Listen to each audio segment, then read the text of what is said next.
हैं वह शिक्षक समाज से जुड़ी हुई सभी समस्याओं को लेकर दूरभाष पर मुझे अवगत करा रहे हैं, व्हाट्सएप पर मैसेज करते रहते हैं। तो मैं अपने सभी गुरुजनों की समस्याओं को बस उसी रूप में, जिस रूप में वो मुझे भेजते हैं, मैं उसी रूप में अपर मुख्य सचिव महोदय को भेज देता हूँ।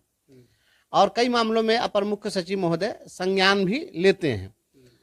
तो अभी हाल ही में प्रधानाध्यापकों के पदस्थापन के मामले में हमने एक आग्रह किया था उनसे, और जब हमने उनसे आग्रह किया कि प्रधानाध्यापकों की पोस्टिंग कर दीजिए, स्कूल अलॉट करके उनकी पोस्टिंग कर दीजिए, तो उन्होंने मुझे उधर से मैसेज दिया कि कोर्ट के द्वारा स्टे लगा हुआ है। तो मैंने उन्हें कन्विंस करने की कोशिश की कि कोर्ट के द्वारा प्रधान शिक्षक के मामले में स्टे लगा है, प्रधानाध्यापक के मामले में नहीं लगा है। और उसका सुखद परिणाम यह हुआ कि हमने उनको जो कन्विंस किया तो वो कन्विंस हो गए, और उन्होंने कल बयान भी दे दिया कि प्रधानाध्यापकों की पोस्टिंग हम करेंगे। तो मुझे लगा कि बहुत सारी चीज़ें ऐसी हैं कि अपर मुख्य सचिव महोदय उस मुद्दे को सही तरीके से या तो कोई उनके पास रख नहीं रहा है, या इसके लिए बेहतर तरीके से उनको बताने की आवश्यकता है। तो मैं सोच रहा था कि मैं उनसे मिलूं, और आज इसी कड़ी में मैं सुबह में पत्र ही तैयार कर रहा था अपने शिक्षकों की समस्याओं से रिलेटेड, कि पत्र जा करके मैं शिक्षा विभाग में दूंगा। उसी समय मैंने उनको मैसेज किया व्हाट्सएप पर कि मैं मिलना चाहता हूं, मुझे समय दिया जाए। तो उन्होंने 12:45 का समय दिया एजुकेशन डिपार्टमेंट में, और लगभग 11 बजे के आसपास हम लोग की बात हुई है और मुझे बुलाया गया। तो आनंद फानंद में मैं तैयार हुआ, मैं वहाँ पहुँचा, लेकिन मैं 45 मिनट विलम्ब हो गया। और मैं इतना विलम्ब हो गया कि जब मैं पहुँचा तो ठीक 2 मिनट पहले वो चैम्बर से निकल गए थे, चूँकि आज कैबिनेट की मीटिंग थी, उनको कैबिनेट में जाना था। तो मैंने उनको फ़ोन किया, उन्होंने फ़ोन उठाया तो उन्होंने कहा कि मैं तो 45 मिनट से अधिक आपका इंतज़ार करके अब मैं जा रहा हूँ, कैबिनेट की बैठक है। मैंने कहा कि मैं मुजफ्फरपुर से मुझे आना था। तो उन्होंने कहा कि अगर यह बात मुझे बताए होते तो मैं आपको 3 दिन के बाद समय देता। तो मैंने कहा कि अब तो जो बात थी सो हो गई, लेकिन अब मैं यहाँ आ गया हूँ। तो उन्होंने कहा कि तो आप प्रतीक्षा करिए, मैं कैबिनेट के बाद मिलूँगा आपसे। और मैं अपर मुख्य सचिव आदरणीय एस सिद्धार्थ साहब को मैं बहुत बहुत इसके लिए आभार व्यक्त करता हूँ कि कैबिनेट के बाद वह केवल मुझसे मिलने के लिए वो आए अपने कार्यालय में, क्योंकि उनके पहुँचने से ठीक पहले उनके निजी सचिव ने फ़ोन किया था कि सर आ रहे हैं, आप आ जाइए। अब मैं गया तो उसके 2 मिनट के बाद वो आए हैं और हमसे मिल करके और फिर साथ साथ ही निकल गए। मतलब कि क्या बातचीत हुई है शिक्षकों को लेकर? क्या कहा शिक्षकों है के मुद्दे उन्होंने? पर जो बात हुई है, मैं यह बताना चाहता हूँ अपने सभी गुरुजन साथियों को। मैं शिक्षकों के मुद्दे पर तो जो भी बात थी, लिखित बात थी, मैं उस पर भी आऊँगा। और शिक्षकों के अतिरिक्त भी कुछ बातें हुई है, जिन बातों को मैंने, उसके लिए मैं धन्यवाद दिया हूँ अपर मुख्य सचिव महोदय को। कि एक तो मैं डे 1 से, जब मैं शिक्षा के मुद्दे पर जब से मैं संघर्ष कर रहा हूँ, तो मेरा एक बहुत हमारी एक मांग रही है कि गरीबों के बच्चों के लिए अलग शिक्षा और अमीरों के बच्चों के लिए अलग शिक्षा क्यों। तो इसके लिए हमने कहा था कि कम से कम किताब तो एक कर दीजिए। तो मैंने उनको धन्यवाद दिया कि आप 6 to 8 के बच्चों के लिए एनसीईआरटी की किताब आपने लागू कर दी। अब गरीबों के बच्चे भी वही किताब पढ़ेंगे जो अमीरों के बच्चे पढ़ेंगे। निश्चित रूप से यह एक बहुत बड़ी युगांतकारी घटना है बिहार के लिए। इसको और लोग नोटिस नहीं ले रहे हैं, क्योंकि शिक्षा पर तो सभी लोगों को मतलब रहता नहीं है। लेकिन एस सिद्धार्थ साहब ने इस बात को साइलेंटली कर दिया, यह बहुत बड़ी बात थी। तो मैंने उनसे इसके लिए धन्यवाद भी दिया, और मैंने उनसे आग्रह भी किया है कि जिस प्रकार से आपने 6 to 8 के लिए किया है, इसको +2 तक के लिए आप कर दीजिए, आप अपने कार्यकाल में। उन्होंने हामी भी भरी है। मैं उम्मीद करता हूँ कि एक बहुत बड़ी बात होगी। दूसरी बात, मैं कहा हूँ कि गरीबों के बच्चों का ड्रेस अलग हो और अमीरों के बच्चों का ड्रेस अलग हो। निजी विद्यालय और सरकारी विद्यालय दोनों का ड्रेस अलग अलग क्यों? तो उनका कहना था कि ड्रेस तो मैं इस बार चाह रहा था कि डिपार्टमेंट की ओर से ही सिला जाए। तो हमने कहा कि वो सरकारी विद्यालय में आप भेजिए, ड्रेस जैसे भी भेजिए। लेकिन निजी विद्यालय में क्या होता है कि निजी विद्यालय वाले हमारे शिक्षा विभाग के दबाव में गरीबों के बच्चों का आरटीई के तहत एडमिशन ले लेते हैं, और एडमिशन आरटीई के तहत ले लेते हैं तो निःशुल्क उनको पढ़ाना है, और दूसरी ओर ड्रेस के नाम पर फिर दुकान खोल देते हैं, किताब के नाम पर दुकान खोल देते हैं। अब नतीजा होता है कि गरीब के बच्चे जो है उस स्कूल में जा कर के भी और उतना फीस वो वसूल लेता है। तो ये निजी विद्यालय कपड़े की दुकान नहीं बने। तो हमने इसके लिए कहा कि आप प्राइवेट स्कूल हो या सरकारी स्कूल हो, सभी का ड्रेस एक होना चाहिए। इस पर निश्चित रूप से प्रयास किया जाए। एक आग्रह हमने किया, ये बच्चों के लिए हमारी ये मांग रही है और शिक्षा सुधार के लिए। अब हम आते हैं अपने गुरुजन साथियों की समस्याओं पर। तो मैं अपने तमाम गुरुजन साथियों को मैं इनकलाबी दस्तक के माध्यम से यह बतलाना चाहता हूँ कि हमारे जो भी साथी लोग यह दूर से देखते होंगे कि क्या कर रहे हैं क्या नहीं कर रहे हैं, शिक्षकों की समस्याओं को लेकर मैं सोता हूँ जगता हूँ तो केवल और केवल शिक्षकों की समस्याओं को लेकर। अन्य सभी लोगों की समस्या मैं सुनता हूँ। मैं जब बैठता हूँ तो जो भी लोग भी आते हैं तो उनकी तो पैरवी रहती है, सामान्य पैरवी रहती है, किसी अधिकारी को फ़ोन कर दीजिए तो मैं वो सब करता रहता हूँ। लेकिन आपके मुद्दे पर मैं रात दिन जग जग करके लिखता हूँ, पढ़ता हूँ, एक एक काम करता हूँ। और चूंकि अब मैं संवैधानिक पद पर हूँ तो संवैधानिक पद पर रहने के बाद एक अपनी मर्यादा होती है, इसलिए हम उस ढंग से ही बात को रखना चाहते हैं। हमने जो बात रखी है वहाँ पर जितने भी हमारे नियोजित शिक्षक साथी हैं जो विशिष्ट शिक्षक की परीक्षा नहीं दिए, मैंने उनकी बात से शुरुआत की और हमने कहा है एस सिद्धार्थ साहब को कि आप इन लोगों को प्रमोशन क्यों नहीं देना चाहते हैं। उनका कहना था कि जब हम प्रमोशन देंगे तो आप अगला ग्रेड पे मांगेंगे। तो हमने कहा कि अगला ग्रेड पे आपसे हम क्यों मांगेंगे, आप जो अगला ग्रेड पे देंगे उससे ज्यादा वेतन हमें ऑलरेडी मिल रहा है। जब ऑलरेडी हमको मिल रहा है तो वह ग्रेड पे लेकर हम क्या करेंगे।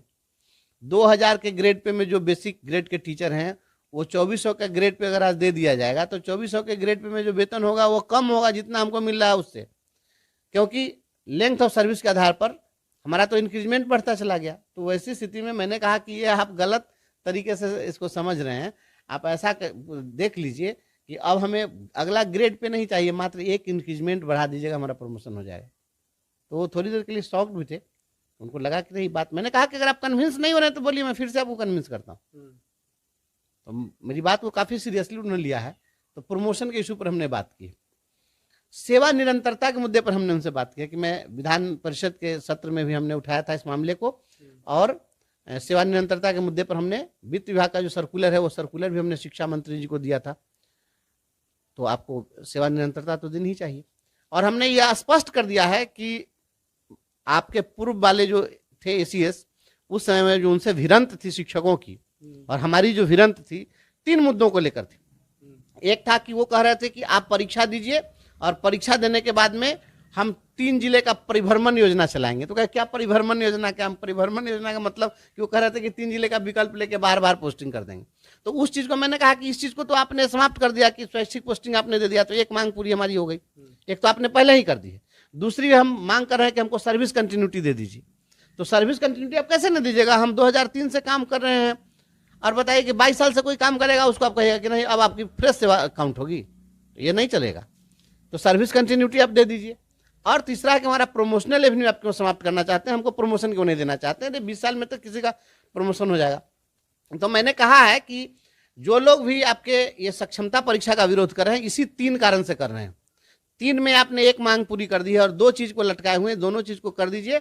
और यदि आप ये दोनों चीज कर देते हैं तो किसी भी शिक्षक को आपके सक्षमता परीक्षा से ऐतराज नहीं होगा और फिर सरकार से टकराहट समाप्त हो जाएगी। अच्छा, कुल मिला के देखा जाए तो बातचीत जो है एकदम शुभ संकेत दे रहे हैं। नहीं, बहुत अच्छा, मुझे पूरा विश्वास है। आपको मैं बताता हूं, और बहुत ढेर सारी चीजें हैं उस पर हमने जो बात की है।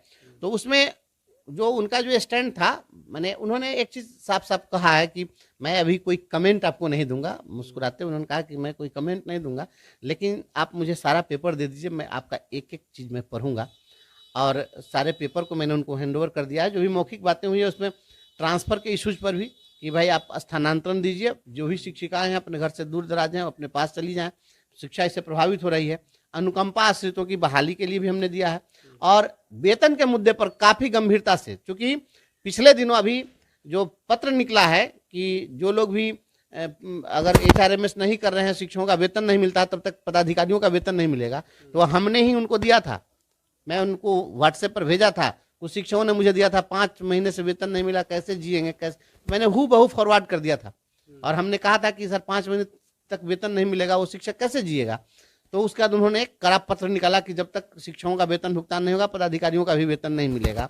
तो इस मामले में मैंने उनसे एक आग्रह किया है कि अभी भी 20,000 से अधिक ऐसे शिक्षक हैं जिनका HRMS ऑनबोर्डिंग नहीं हुआ और पेमेंट नहीं हुआ। तो आप संबंधित जिलों से ऐसे शिक्षकों की सूची मंगा लीजिए और संबंधित शिक्षकों की सूची मंगा करके आप देख लीजिए कि इनका HRMS अभी तक क्यों नहीं हुआ, और निर्देशालय स्तर पर अगर मामला फंसा है तो उसको सॉर्ट आउट करा दीजिए।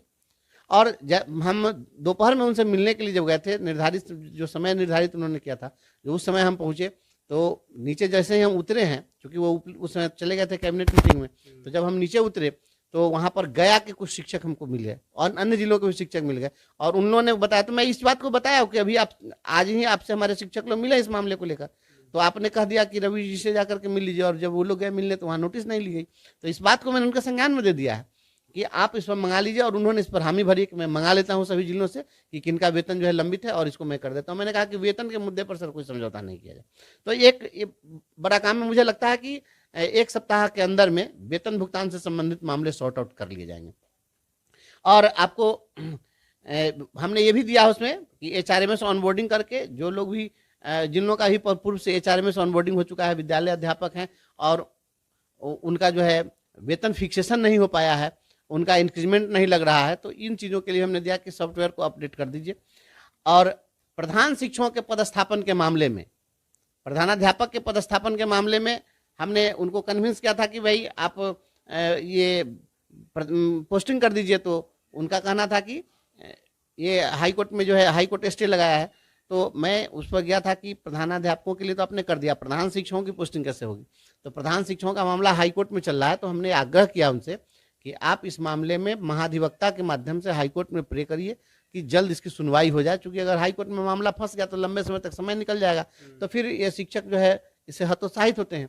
तो आप इनकी पोस्टिंग कर दीजिए, उसके लिए जल्द कैसे सुनवाई हो जाए हाई कोर्ट में, इसके लिए हमने बाकायदा एक मांग पत्र हमने वो अलग से स्पेशली मैंने इस मामले को दिया हूँ। 1 to 5 के शिक्षकों के लिए ब्रिज कोर्स जो है लंबित है वो शुरू कर दिया जाए। 2014-16, 15-17 और 16-18 के दौरान जो लोग DLED किए और उन लोगों को हाईकोर्ट ने आदेश दिया था कि इनको विरमण तिथि से इनको प्रशिक्षित का दर्जा दिया जाए, इनको प्रशिक्षित वेतनमान दिया जाए, लेकिन सरकार चली गई थी LPA में और सरकार LPA में हार गई। LPA ने, कोर्ट ने सरकार के दलील को खारिज कर दिया। तो हमने मांग किया कि आप जो है इस मामले में क्या कीजिए कि इन लोगों को आप दे दीजिए इसके लाइट में इनके विरमण तिथि से। इसका भी हमने बाकायदा एक मांग पत्र हमने दिया है। और सक्षमता 1 और 2 में जो विषय विसंगति के कारण जिन लोगों का अभी तक योगदान नहीं हो सका है, बहुत फोन आता है हमारे साथियों का, आप निश्चिंत रहिए, हमने अवगत करा दिया है प्रमुख सचिव महोदय को, लिखित रूप में हमने अवगत करा दिया है अलग से मांग पत्र देकर, और मुझे विश्वास है कि अगले सप्ताह में निश्चित रूप से जिन लोगों का अभी विषय विसंगति वाला है उनका समाधान हो जाना चाहिए, मैं ऐसा विश्वास व्यक्त करता हूं। और एक मांग हमने रखी है कि प्रधानाध्यापक की फिर से बहाली होने वाली है, फिर नया विज्ञापन निकलने वाला है, तो उसमें जो भावी नियुक्ति होने वाली है उनका जो कार्यानुभव है इसकी गणना उनके प्रशिक्षण प्राप्ति की तिथि से नहीं हो बल्कि उनकी नियुक्ति तिथि से हो, जिस प्रकार से प्रधान शिक्षकों के लिए तय किया गया था। और 18 महीने का जिन लोगों ने NIOS से DLED किया था और इसके आधार पर उन लोगों को योगदान पत्र नहीं दिया गया TRE 1-2 में, सफल होने के बावजूद उनको प्रशिक्षित नहीं माना गया था, मामला सुप्रीम कोर्ट में चला और कोर्ट ने उनके फेवर में फैसला दे दिया। तो अब हम मांग कर रहे हैं कि भाई जो लोग उसमें क्वालिफाइड हैं, तो अब तो जब कोर्ट ने मुहर लगा दिया कि नहीं इनका प्रशिक्षण मान्य है, तो उनको आप योगदान का आदेश दे दीजिए।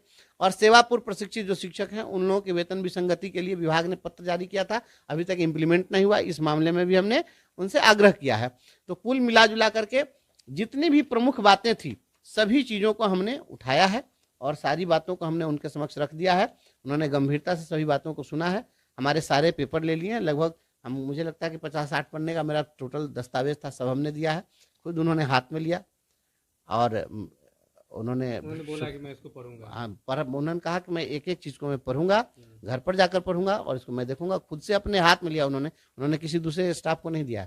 और राज्य के अपर मुख्य सचिव महोदय को मैं इसके लिए भी धन्यवाद देता हूँ कि वहाँ पर जब मैं गया तो एक पदाधिकारी बैठे हुए थे, तो मैंने उनको इसके लिए भी धन्यवाद दिया है कि मैं राज्य के स्कूलों की दुर्दशा जब दिखाना शुरू किया कि आप क्लासरूम नहीं है, बिल्डिंग डैमेज है, कहीं जगह नहीं है, बच्चे कहाँ बैठेंगे, तो ये पहली बार एक ऐसा इन्होंने प्रयास किया कि संबंधित विद्यालय के शिक्षक वह स्वयं ई शिक्षा कोष ऐप पर अपने रिक्वायरमेंट को अपलोड कर दें कि उनकी क्या क्या जरूरतें हैं, भवन चाहिए, टीचर चाहिए, जो चाहिए।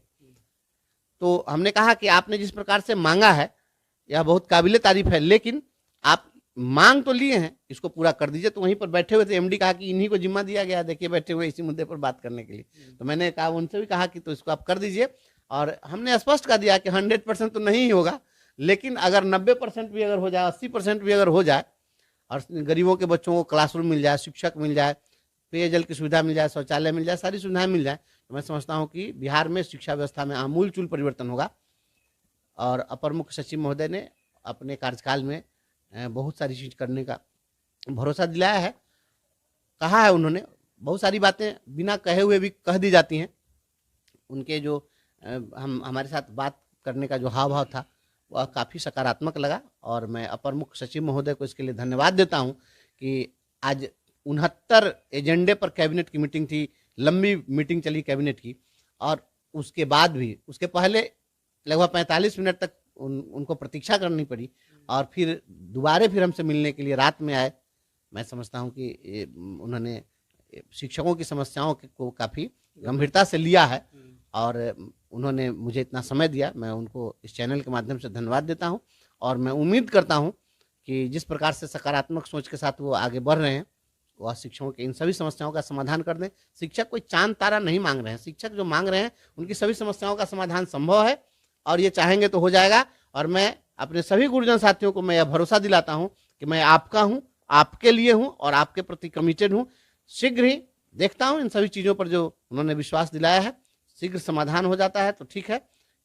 मुझे उम्मीद है कि अगर सभी समस्याओं का समाधान न भी हो तो अधिकांश का समाधान निश्चित रूप से हो जाएगा, और वह आपको दिखेगा। हमारा जो प्रयास है, बोलने की जरूरत नहीं है, आपको दिखेगा, और आवश्यकता पड़ेगी फिर हम लोग मिलेंगे उनसे। मुख्यमंत्री से भी मिलना होगा, हम मिलेंगे, महामहिम राज्यपाल से मिलना होगा,